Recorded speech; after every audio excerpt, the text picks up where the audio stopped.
नमस्कार, कार्यक्रम हाम्रो अभियानमा तपाईलाई स्वागत छ।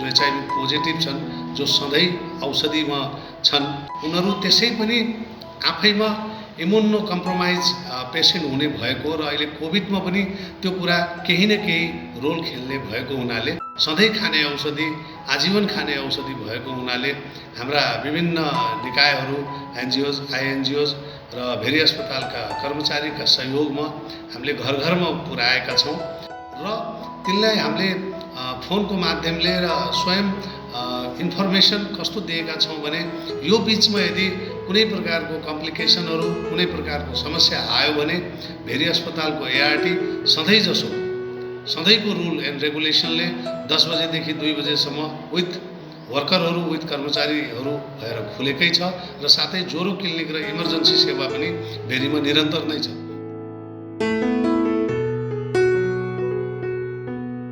सम्पूर्ण पिएलएचएका क्लाइन्टहरूलाई मेरो अनुरोध के छ भन्दाखेरि भने जुन औषधिहरू तपाईँले घर घरमा पाउनु भएको छ त्यो त सेवन गर्नुहोस् नै र यो बिचमा यदि तपाईँहरूलाई कुनै त्यस्ता प्रकारका समस्या आफूलाई महसुस भयो भने घरैमा कुण्ठित भएर नबस्नुहोस्।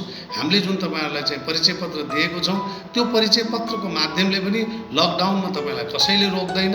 तपाईँहरू भेरी अस्पतालको 10 देखि 2 बजे आउनुभयो भने एआरटी सेन्टरमा सम्पर्क राख्नुहोस्।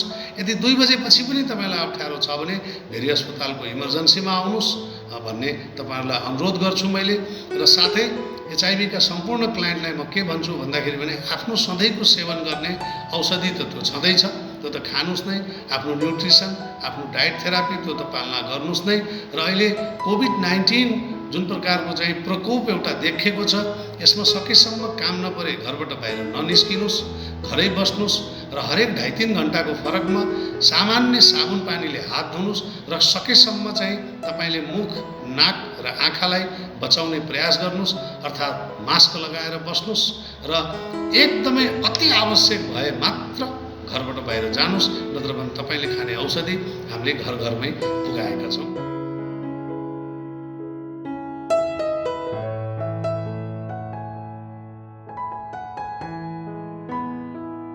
लकडाउनले गर्दाखेरि अब अलिकति अप्ठ्यारै परिरहेको छ।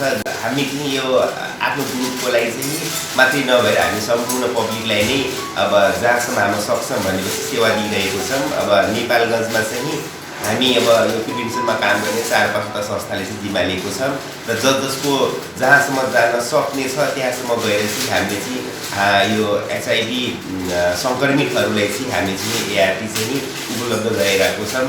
जहाँसम्म सक्छौँ त्यहाँसम्म चाहिँ हामी साथीहरूलाई चाहिँ एआरटी उपलब्ध चाहिँ गराइरहेको छौँ।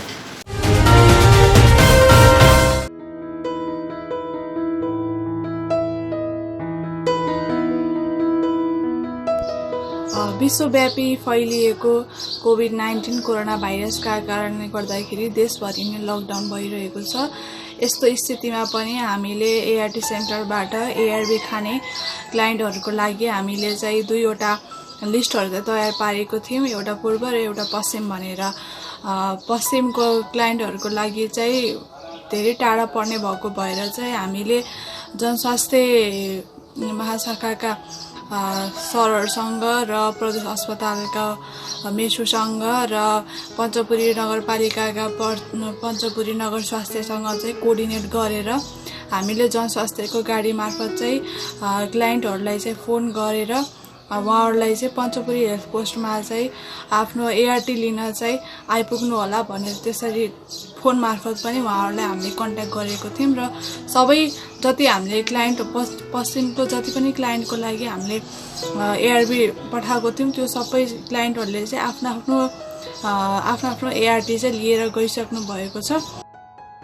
सिएचबिसीको साथीहरूले धेरै कोअर्डिनेट गर्नु भएर हामीले चाहिँ पूर्वतिर र पश्चिमतिर पनि हामीले सबैजनालाई एआरटी चाहिँ वितरण उहाँहरूकै घर दैलोसम्म चाहिँ वितरण गरेर चाहिँ आइरहेको छौँ र पहिलाभन्दा चाहिँ क्लाइन्टहरू चाहिँ अलि थोरै दरले चाहिँ एआरटी क्लिनिकसम्म आउनुभएको छ किनभने चाहिँ अब लकडाउनको स्थितिमा पनि उहाँहरूले आफ्नो एआरटी कार्ड देखाएर उहाँहरूलाई एआरटी सेन्टरसम्म पनि पुगाउने मद्दत गरिएको छ र जो चाहिँ आउटसाइड भ्यालीका क्लाइन्टहरू छ उहाँहरूलाई चाहिँ उहाँहरूकै साइडका एआरटी साइडमा हामीले उहाँहरूसँग कोअर्डिनेट गरेर उहाँहरूलाई चाहिँ एआरटी औषधि पाउनको लागि पनि व्यवस्था मिलाइरहेको।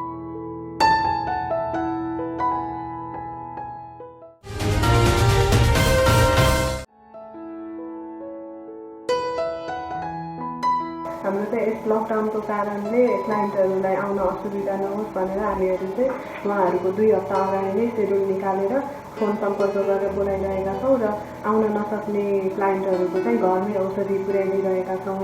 अनि यस एआरटी सेन्टर अन्तर्गत चाहिँ 2टा डिस्पेन्सिङ साइट पनि रन भइरहेको छ, यता गोलसिङ्गेमा र पकडीमा।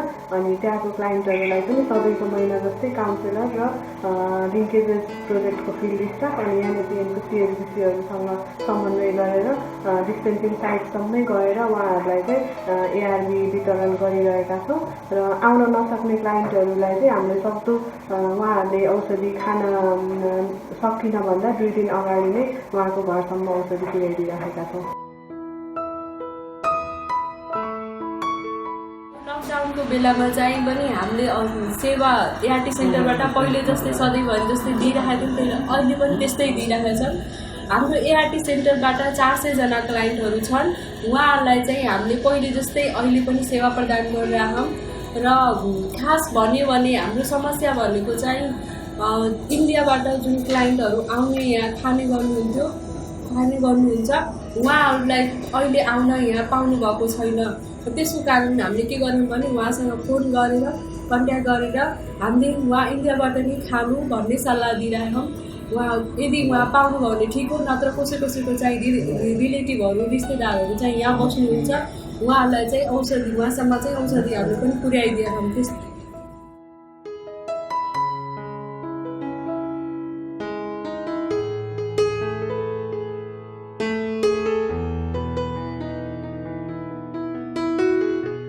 दैनिक हाम्रो एआरटी सेन्टरमा क्लाइन्टहरू 10-12 जना आउनुहुन्छ।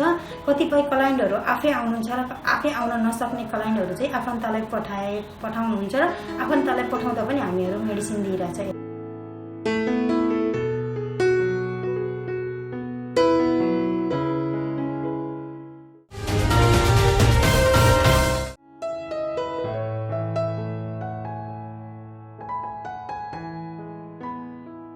एआरटी सेन्टरबाट 850 जनाको हाराहारीमा नियमित रूपमा एचआइभी सङ्क्रमित सेवाग्राहीहरूले सेवा लिँदै आइरहनु भएको छ। कोभिड-19 विश्व महामारीको रूपमा फैलिरहेको अवस्था र देशव्यापी लकडाउनको कारणले नियमित रूपमा औषधि सेवन गर्ने सेवाग्राहीलाई एआरटी सेन्टरसम्म आउने वातावरण झन् असहज बन्दै गएको परिस्थितिमा एआरटी सेन्टर वीरगन्जले सेवाग्राहीलाई लक्षित गरी घर दैलोसम्म औषधि पुर्याउने कार्य गरिरहेका छौँ।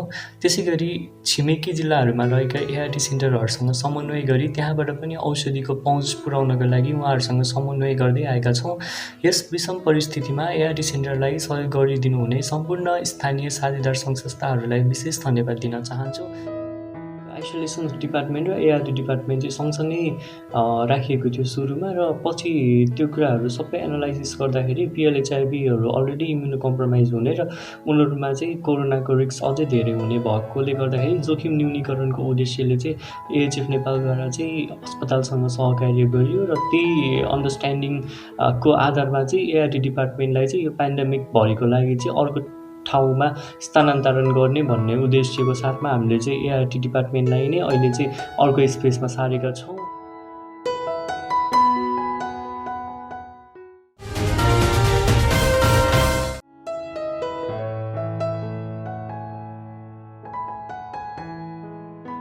लकडाउनको बेलामा चाहिँ बिरामीहरूलाई एआरटी सेन्टर आएर औषधि लिन गाह्रो हुने भएकाले उहाँहरूलाई सहजता होस्, सजिलो होस् भन्ने उद्देश्य लिएर हामीहरूले औषधिहरू त्यहाँहरूको घर घरमै पुर्याउने गरेका छौँ।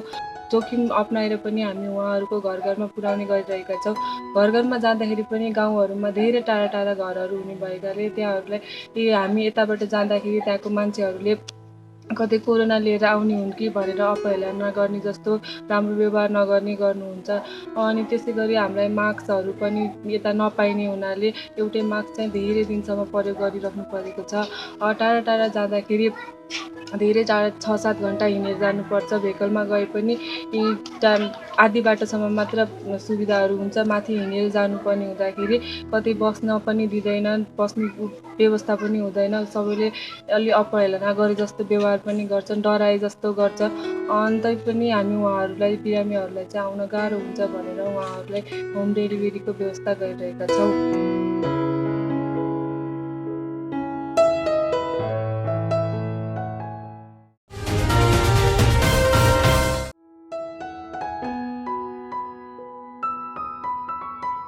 अबको दिनमा चाहिँ हाम्रो चाहिँ ठुलो यसमा ध्यान केन्द्रित भएको छ। किन भन्दाखेरि यो भोलि पनि कुनै न कुनै विपदको अवस्था आयो, कुनै यही प्रकारको अहिलेको जस्तो अवस्था आयो भने चाहिँ ठुलो समस्या हुनसक्ने विचार गरेर हामीले चाहिँ नेसनल स्ट्रेटेजी प्लानमै यो कुराहरू राख्ने, प्रत्येक जिल्लाको एचआइभी सङ्क्रमितहरूले चाहिँ त्यही ठाउँबाट चाहिँ त्यही जिल्लाबाट चाहिँ औषधि खाने व्यवस्था गर्ने भन्ने एक प्रकारको मेकानिजम हामीले क्रिएट गर्नको लागि चाहिँ हामीले चाहिँ लागि परेका छौँ।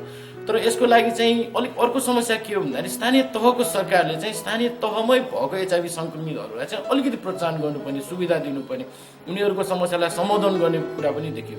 यो समस्या किन आयो भनेपछि चाहिँ स्थानीय निकायमा जुन जिल्लामा भएका एचआइभी सङ्क्रमितहरू छ तिनीहरू अहिले पनि डराइरहेछ।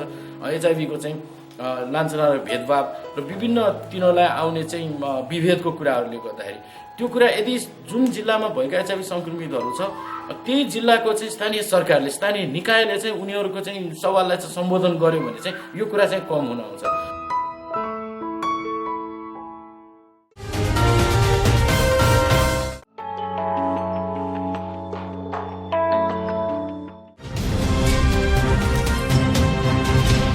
नमस्कार, म doctor Unnat Shrestha, H health care foundation नेपालमा कार्यरत छु।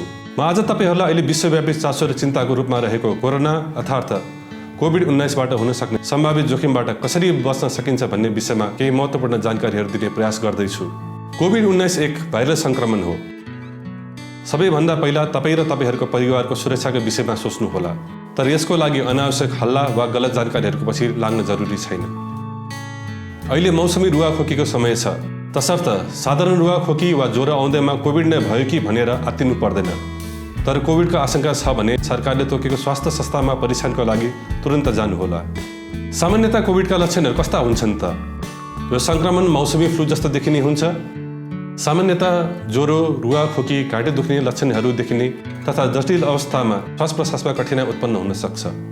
यसबाट बच्नको लागि अपनाउनु पर्ने सावधानीहरू के हुन् त? कोभिड सङ्क्रमणबाट बच्न सबैभन्दा उत्तम उपाय भनेकै पूर्व सावधानी अपनाउनु हो। तसर्थ पटक पटक साबुन पानीले हात धुने, हातले आँखा नाक नछुने, खोक्दा वा हाँस्यु गर्दा रुमाल अथवा टिस्यु पेपरले मुख छोप्ने, अत्यावश्यक काम बाहेक घर बाहिर नजाने, सभा सम्मेलन जस्ता मानिसहरूको भिडभाड कार्यक्रमहरूमा नजाने, रुगाखोकी वा ज्वरोको लक्षणहरू देखेमा अन्य व्यक्ति वा परिवारको सदस्यबाट टाढा बस्ने, दैनिक सरसफाइमा ध्यान दिने। कस्ता व्यक्तिहरूमा थप जोखिम हुन सक्छन् त? सामान्यतः सबै वर्ग, समुदाय र उमेर समूहका व्यक्तिहरू कोभिडको जोखिममा हुन सक्छन्। त्यसमा पनि एचआइभी सङ्क्रमित, हेपाटाइटिस वा टिबी सङ्क्रमण भएका, मधुमेह, उच्च रक्तचाप जस्ता दीर्घकालीन स्वास्थ्य समस्या भएका व्यक्तिहरू थप सचेत बन्न जरुरी छ। सही सूचनाका लागि सार्वजनिक सञ्चार माध्यमहरूको प्रयोग गर्नुहोला, तर आधिकारिक सूचना हो होइन भन्ने कुरा पक्का नभएसम्म त्यसको विश्वास र प्रचार प्रसार नगर्नुहोला। याद गर्नुहोस्, यो सचेत हुने समय हो, आत्तिने वा त्रास फैलाउने समय होइन। आफू सचेत बनाऊ, अरूलाई पनि सचेत गराऊ।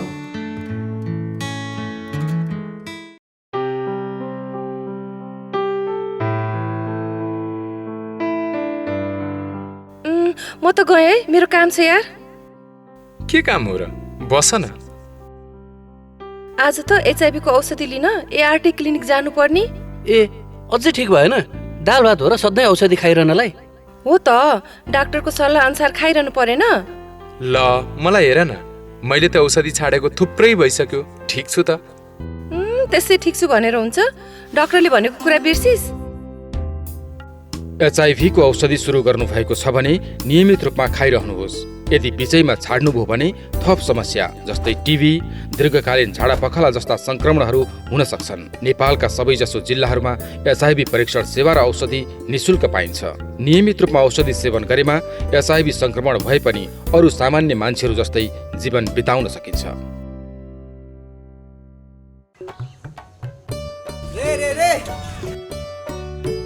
सुनील, जहिया से तू विदेश से एलिगा सब कुछ ठीक हो ने? कहलिए कत्ता गाल छलीगा?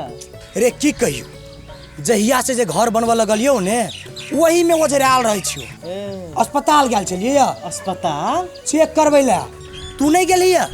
जकरा बीमारी है से अस्पताल जते कि हम केला जाओ? रे चलितर, रे तेहन बात नहीं छे। तू हमरे जरे रोजगारी में तो गेल रही विदेश। भ सकैया तोरा बुते कोनो जोखिमपूर्ण व्यवहार भेल होई, एचआईवी के टेस्ट करा ले। कहूँ एचआईवी नहीं निकलले तो अति उत्तम, आ कहूँ जे निकलो गेले तो ओकर समय में उपचार भ जेते ने। बात बुझला कि नहीं? हाँ, तेहन बात है रहो। रे निक जका सोच। आ अपना घर परिवार के सुरक्षा के लागि से हो एचआईवी के टेस्ट करना बहुत जरूरी छे। हे यार, हे तोहरा बहुत निक समय में आँख खोल देला। हे हम आइए जाय छी अपना जांच करेबै आ कनिया के सेहो, मर एकर जांच होय है कत्ता? एचआईवी की जांच और उपचार सेवा देश के हरेक सरकारी अस्पताल में निःशुल्क है। एचआईवी हुई वाला जोखिमपूर्ण व्यवहार करे वाला व्यक्ति सब की जांच कराना जरूरी है।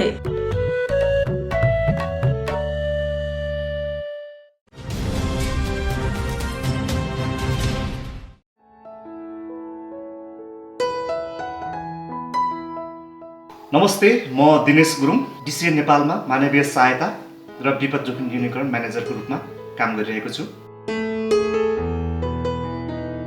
अहिले तपाईँ हामी र विश्व जगत कोरोना भाइरस विरुद्ध लडिरहेको छौँ। वास्तवमा अहिलेको सङ्कट भनेको मानव सभ्यता र कोरोना भाइरस बीचको ठुलो सङ्घर्ष हो। अर्थात् मानव सभ्यतामाथि नै ठुलो चुनौतीको रूपमा यो अहिले देखा परेको छ। यस सङ्कटको घडीमा तपाईँ हामी आफ्नो ठाउँबाट मानवीय सहायताको दायरालाई फराकिलो बनाएर अगाडि बढ्न सक्यौँ भने हामी अवश्य नै यो सङ्कटबाट चाँडो मुक्ति पाउन सक्छौँ। मुलुक र विश्व पूर्ण रूपमा लकडाउनको स्थितिमा छ। यस विषम परिस्थितिमा अग्रपङ्क्तिमा खटिरहनु भएका आदरणीय स्वास्थ्यकर्मी मित्रहरू, सञ्चारकर्मी मित्रहरू र सुरक्षाकर्मी मित्रहरूलाई हार्दिक सम्मान गर्न चाहन्छु। अहिले हाम्रो मुख्य लक्ष्य भनेको कोभिड सङ्क्रमणलाई फैलिन नदिने नै हो।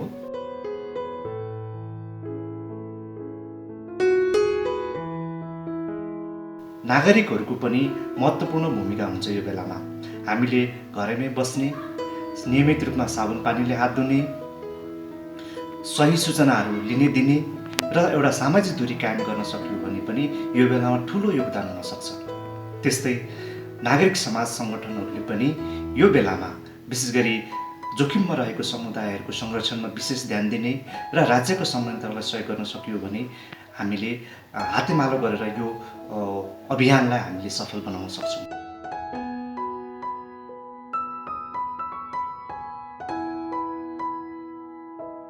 डिसिए नेपाल गरिब तथा सीमान्तकृत समुदायहरूको पक्षमा काम गर्ने संस्था भएकोले गर्दाखेरि स्वाभाविक रूपमा यो अहिले सङ्कटकालीन अवस्थामा ती समुदायहरूप्रति बढी जवाफदेही भएर हामी काम गरिरहेका छौँ। सँगसँगै राज्यप्रति पनि हाम्रो उत्तिकै जिम्मेवारी र जवाफदेही भएकोले गर्दाखेरि राज्यले अगाडि सारेको कार्यक्रमहरूलाई भरपूर सहयोग गर्ने खालको कार्यक्रमहरू हामीले तयार गरेर हामी अहिले अगाडि बढिरहेका छौँ। अहिले तत्कालीन परिस्थितिमा डिसिएले 3वटा प्राथमिक क्षेत्रहरू पहिचान गरी स्थानीय साझेदार संस्था मार्फत कार्यक्रमहरूलाई अगाडि बढाएको छ र पहिलो प्राथमिकता भनेको अहिले हाम्रो स्थानीय सरकारलाई सहयोग गर्ने नै हो। विशेष गरी स्थानीय स्वास्थ्य चौकीहरूलाई आवश्यक पर्ने स्वास्थ्य सामग्रीहरू उपलब्ध गराउने, सरसफाइका सामग्रीहरू उपलब्ध गराउने कुराहरूमा हाम्रो केन्द्रित छ भने दोस्रो प्राथमिकताको रूपमा गरिब सीमान्तकृत समुदाय जो दैनिक मजदुरी गरेर जालादारी गरेर आफ्नो जीवनयापन गरिराख्नु भएको छ ती समुदायहरूको खाद्य सुरक्षा गर्ने कुराहरूमा हाम्रो केन्द्रित छ भने तेस्रो महत्त्वपूर्ण प्राथमिकताको रूपमा विशेष गरी सूचना यो बेला महत्त्वपूर्ण पक्ष हो। यो सूचनाहरूलाई कोभिड सम्बन्धी सूचनाहरूलाई स्थानीय समुदायहरूमा कसरी पुर्याउने भन्ने खालको कुरामा स्थानीय भाषाहरूमा प्रसारण गरी हामीले अगाडि बढिरहेको छौँ। सँगसँगै कतिपय कोभिडसँग जोडिएका भ्रमहरू छन्, ती भ्रमहरू चिर्नको लागि पनि हामीले रेडियो कार्यक्रमहरूसँग सहकार्य गरेर हामीले अगाडि बढाएका छौँ। सँगसँगै महिला, किशोरी तथा बालबालिकाहरूसँग सम्बन्धित संरक्षणको विषयहरूलाई पनि उठान गरेर हामीले यो कार्यक्रमहरूलाई अगाडि बढाइरहेका छौँ। कोभिडको सङ्कटले कस्तो रूप लिन्छ भनेर अहिले भन्न सकिन्न। यद्यपि कोभिडको प्रभाव दीर्घकालीन रूपमा पर्ने निश्चित छ। अबको बाटो भनेको तत्कालीन रूपमा जीवन रक्षा गर्ने कुरा र सङ्क्रमणलाई फैलिन नदिनु नै हाम्रो प्राथमिकता हुनुपर्छ भने दीर्घकालीन रूपमा चाहिँ सामाजिक, आर्थिक र अन्य पाटोहरूलाई सम्बोधन गरेर अगाडि बढ्नुपर्छ भन्ने मलाई लाग्छ।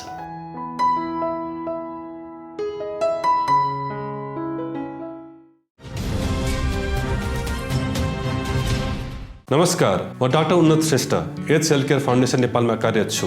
म आज तपाईँहरूलाई अहिले विश्वव्यापी चासो र चिन्ताको रूपमा रहेको कोरोना अर्थात् कोभिड-19बाट हुन सक्ने सम्भावित जोखिमबाट कसरी बच्न सकिन्छ भन्ने विषयमा केही महत्त्वपूर्ण जानकारीहरू दिने प्रयास गर्दैछु।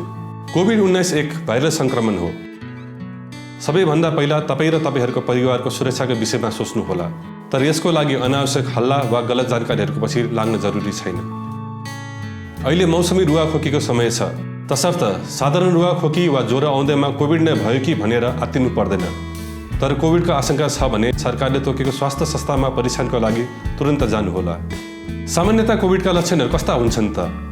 यो सङ्क्रमण मौसमी फ्लू जस्तो देखिने हुन्छ। सामान्यतः ज्वरो, रुवाखोकी, घाँटी दुख्ने लक्षणहरू देखिने तथा जटिल अवस्थामा श्वास प्रश्वासमा कठिनाइ उत्पन्न हुन सक्छ। यसबाट बच्नको लागि अपनाउनु पर्ने सावधानीहरू के हुन् त? कोभिड सङ्क्रमणबाट बच्न सबैभन्दा उत्तम उपाय भनेकै पूर्व सावधानी अपनाउनु हो। तसर्थ पटक पटक साबुन पानीले हात धुने, हातले आँखा नाक नछुने, खोक्दा वा हाँस्यु गर्दा रुमाल अथवा टिस्यु पेपरले मुख छोप्ने, अत्यावश्यक काम बाहेक घर बाहिर नजाने, सभा सम्मेलन जस्ता मानिसहरूको भिडभाड कार्यक्रमहरूमा नजाने, रुगाखोकी वा ज्वरोको लक्षणहरू देखेमा अन्य व्यक्ति वा परिवारको सदस्यबाट टाढा बस्ने, दैनिक सरसफाइमा ध्यान दिने। कस्ता व्यक्तिहरूमा थप जोखिम हुन सक्छन् त? सामान्यतः सबै वर्ग, समुदाय र उमेर समूहका व्यक्तिहरू कोभिडको जोखिममा हुन सक्छन्। त्यसमा पनि एचआइभी सङ्क्रमित, हेपाटाइटिस वा टिबी सङ्क्रमण भएका, मधुमेह, उच्च रक्तचाप जस्ता दीर्घकालीन स्वास्थ्य समस्या भएका व्यक्तिहरू थप सचेत बन्न जरुरी छ। सही सूचनाका लागि सार्वजनिक सञ्चार माध्यमहरूको प्रयोग गर्नुहोला, तर आधिकारिक सूचना हो होइन भन्ने कुरा पक्का नभएसम्म त्यसको विश्वास र प्रचार प्रसार नगर्नुहोला। याद गर्नुहोस्, यो सचेत हुने समय हो, आत्तिने वा त्रास फैलाउने समय होइन। आफू सचेत बनाऊ, अरूलाई पनि सचेत गराऊ।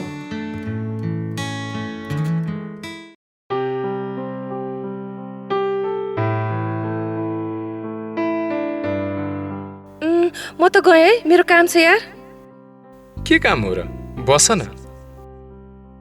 आज त एचआइभी को औषधि लिन एआरटी क्लिनिक जानुपर्ने। ए अझै ठिक भएन? दाल भात हो र सधैँ औषधि खाइरहनलाई? हो त, डाक्टरको सल्लाह अनुसार खाइरहनु परेन। ल मलाई हेर न, मैले त औषधि छाडेको थुप्रै भइसक्यो। ठिक छु त? त्यसै ठिक छु भनेर हुन्छ? डाक्टरले भनेको कुरा बिर्सिस्? एचआइभी को औषधि सुरु गर्नु भएको छ भने नियमित रूपमा खाइरहनुहोस्। यदि बिचैमा छाड्नुभयो भने थप समस्या जस्तै टिभी, दीर्घकालीन झाडा पखाला जस्ता संक्रमणहरू हुन सक्छन्। नेपालका सबैजसो जिल्लाहरूमा एचआइभी परीक्षण सेवा र औषधि निशुल्क पाइन्छ। नियमित रूपमा औषधि सेवन गरेमा एचआइभी संक्रमण भए पनि अरू सामान्य मान्छेहरू जस्तै जीवन बिताउन सकिन्छ।